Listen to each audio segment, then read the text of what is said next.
Hello everyone, कैसे हैं आप लोग। और जैसा कि मैंने आपसे प्रॉमिस किया था कि नेक्स्ट वीडियो में मैं आपको सारे टेंसेस डिटेल में एक्सप्लेन करूंगा। तो चलिए शुरू करते हैं। तो गाइज, अगर आप स्टूडेंट हैं तो आपको टेंस की नॉलेज होना बेहद ज़रूरी है, क्योंकि टेंस की नॉलेज अगर होगी तो आप वॉइस को ईजिली सॉल्व कर सकते हैं, आप नरेशन सॉल्व कर सकते हैं, आप फिल इन द ब्लैंक्स को सॉल्व कर सकते हैं एंड डू एज डायरेक्टेड के मोस्टली क्वेश्चंस वो भी टेंस से रिलेटेड ही पूछे जाते हैं। तो टेंस की नॉलेज होने से आप ये सारी प्रॉब्लम्स आसानी से सॉल्व कर सकते हैं। तो चलिए वीडियो को शुरू करें। Welcome back to class. जैसा कि मैं इसके पहले वाले वीडियो में आपको बता चुका हूँ कि टेंस 3 प्रकार के होते हैं, present tense, past tense and future tense. और हर टेंस के 4 काइंड्स होते हैं, कुल मिला के 12 टेंस होते हैं। और इन 12 टेंसेस को याद करने के लिए मैंने आपको इसके पहले वाले वीडियो में एक मैजिक वर्ड बताया था, जिसके ज़रिए आप पूरे टेंस के नाम बड़ी आसानी से याद कर सकते हैं एक वर्ड के ज़रिए। इसका लिंक मैंने डिस्क्रिप्शन बॉक्स में दे रखा है। तो आज मैं आपको 2 टेंस एक साथ पढ़ाने जा रहा हूँ, present indefinite tense and past indefinite tense. So my dear student, present indefinite tense में आपको हमेशा फर्स्ट फॉर्म का यूज़ करना है और पास्ट इंडेफिनिट टेंस में हमेशा सेकंड फॉर्म का यूज़ करना है। जैसे कि आई राइट अ स्टोरी, तो write is the first form, जबकि पास्ट इंडेफिनिट टेंस में सेकंड फॉर्म का यूज़ करना है। राइट का सेकंड फॉर्म होता है wrote, I second form wrote, I wrote a story like this. In present indefinite, you have to use first form. In past indefinite, you have to use second form. परंतु लेकिन singular number subject के साथ आपको इस verb में S या ES का use करना पड़ेगा। जैसे कि he writes, ये देखिए ही के साथ मैंने एस का यूज किया, he writes a story, he writes a story. तो प्रेजेंट इंडेफिनिट टेंस में आपको फर्स्ट फॉर्म का यूज करना है और पास्ट इंडेफिनिट टेंस में सेकंड फॉर्म का यूज करना है। लेकिन singular number subject he, she, it, Ram, Shyam, Sita, Gita, इनके साथ आपको वर्ब में एस या ईएस का यूज करना है। यदि इसे हिंदी में अगर आप सोचते हैं तो हिंदी में इसकी पहचान होती है ता है, ती है, ते है, इस टाइप से।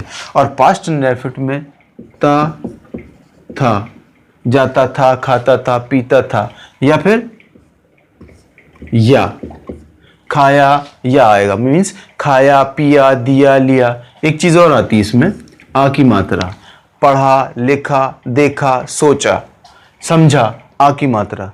तो ये 3 तरीके से आप पास्ट इंडेफिनिट को पहचान सकते हो, खाता था, पीता था, दिया, लिया, सोचा, समझा, पढ़ा, लिखा, आ की मात्रा। और प्रेजेंट इंडेफिनिट को पहचानने के लिए आपको ता है। तो माय डियर स्टूडेंट, ये था इसका एफर्मेटिव सेक्शन। अब अपन चलते हैं इसके नेगेटिव की तरफ। नेगेटिव में सबसे ज़्यादा इंपॉर्टेंट ज़रूरी चीज़ होती है नॉट। और प्रेजेंट इंडेफिनिट के नेगेटिव के लिए आपको डू नॉट या फिर डज नॉट का यूज़ करना पड़ेगा। तो डू नॉट कहाँ यूज़ करना है?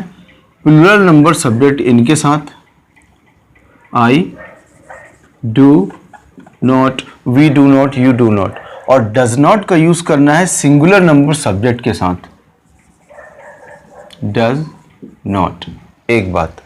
दूसरी बात कि जब भी हम डस का इस्तेमाल करेंगे, जब भी डस का यूज़ करेंगे, तो इस एस को, जो हमने एफर्मेटिव में एस लगाया था सिंगुलर नंबर सब्जेक्ट के साथ, तो इस एस को हम रिमूव कर देंगे, इसको हटा देंगे यहाँ से। क्यों?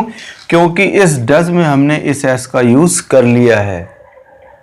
तो 2 बार हम एस का यूज़ नहीं करेंगे। जबकि पास्ट इंडेफिनिट के नेगेटिव में हम यूज़ करेंगे डिड नॉट, और डिड नॉट सभी के साथ इस्तेमाल करेंगे हम। यहाँ भी एक प्रॉब्लम कि हमने जब डिड एक्चुअली सेकंड फॉर्म होता है, जब हमने एक बार डिड सेकंड फॉर्म का यूज़ कर लिया तो यहाँ पे वर्ब जो अपन ने अफर्मेटिव में पढ़ा था कि I wrote a story, you wrote a story या वी रोट अ स्टोरी। तो इस सेकंड फॉर्म को हम फर्स्ट फॉर्म में ला लेंगे तो हो जाएगा I did not right a story. ये देखिए फर्स्ट फॉर्म में वर्ब आ गई। क्यों? क्योंकि हमने डिड एक बार सेकंड फॉर्म इस्तेमाल कर लिया है, तो हम दो बार सेकंड फॉर्म यूज नहीं करेंगे। इसलिए हमेशा ध्यान रखिएगा कि जब भी पास्ट इंडेफिनिट का नेगेटिव बनाएं तो डिड के बाद हमेशा वर्ब को फर्स्ट फॉर्म में ला लें, क्योंकि डिड खुद एक सेकंड फॉर्म है, दो बार सेकंड फॉर्म लगाने की जरूरत नहीं है। बिल्कुल उसी तरीके से जिस प्रकार हमने डज जब लगाया तो डज में एस लगा हुआ है, तो इस एस को यहां से हटा लिया। तो ये था नेगेटिव। इंटेरोगेटिव बहुत इजी है। इंटेरोगेटिव में आपको कुछ नहीं करना है। ये जो डू और डज है, आप इसको सामने लेकर आ जाइए, डू को, और यहां से डज को उठाकर सामने लेके आ जाइए, बस। And put the question mark, और लास्ट में क्वेश्चन मार्क लगा दीजिए। पास्ट इंडेफिनिट में आपको इस डिड को उठाकर सामने लाना है, डिड। तो did I write a story और क्वेश्चन मार्क। क्वेश्चन मार्क बहुत ज़रूरी है, बिना क्वेश्चन मार्क के आपका सेंटेंस इंटेरोगेटिव नहीं बनेगा। मैं यहाँ हेडिंग इंटेरोगेटिव डाल देता हूँ, INT इंटेरोगेटिव। अभी इंटेरोगेटिव में हमने क्या किया, इस हेल्पिंग वर्ब को उठा के सिर्फ सामने लगा दिया। यहाँ से डू और यहाँ था डज, तो इस डज को उठा के सामने, आपको सिर्फ इतना ही करना है। बिल्कुल यही चीज़ करनी है आपको पास्ट इंडेफिनिट के इंटेरोगेटिव में, कि जो हेल्पिंग वर्ब होती है सामने आ जाती है और सब्जेक्ट पीछे चला जाता है। और लास्ट सेक्शन है इंटेरोगेटिव नेगेटिव। तो इंटेरोगेटिव नेगेटिव बनाने के लिए आपको कुछ नहीं करना है। आपको जैसे कि मैंने बताया था कि नेगेटिव में नॉट कंपलसरी होता है, तो और नॉट हमेशा तीसरे नंबर पे यूज़ करना है। तो आपने जब इंटेरोगेटिव बनाना सीख लिया तो तीसरे नंबर पे आप सिर्फ और सिर्फ नॉट लगा दीजिए। तो do I not right a story, do you not right a story.